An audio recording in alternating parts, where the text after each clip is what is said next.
Hey, it's pumpkin season. Let's make pumpkin rice Chinese style. First off, heat up your wok and add oil. Then, toss in your minced garlic and dried shrimps. Once they're nice and fragrant, add in the chicken. I'm using a whole leg, cut into bite size, skin on. Fry them up a bit, rendering the fat on the skin to get that extra flavor. Now add some salt to taste and mix them up. When they're mostly opaque, we add in the cubed pumpkins. Just leave the skin on, they're packed with vitamins and minerals that's good for you. Stir them up for a while, then we add the pre-soaked flour mushrooms. Now we continue frying to let the flour mushrooms soak up the flavors. Once the chicken's pretty much cooked, it's time to add our oyster sauce and dark soy sauce for color. Give it a good stir before adding in our washed rice. I'm using 2 cups of brown rice, but you can use white rice too, it's fine. Stir them up thoroughly, making sure all the grains are covered with the sauce.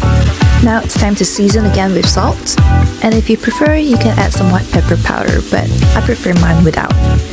Now give it a last stir, and we transfer it to the rice pot.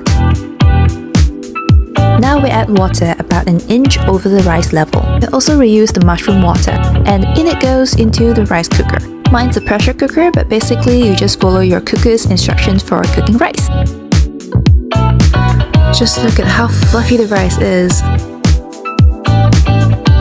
Enjoy!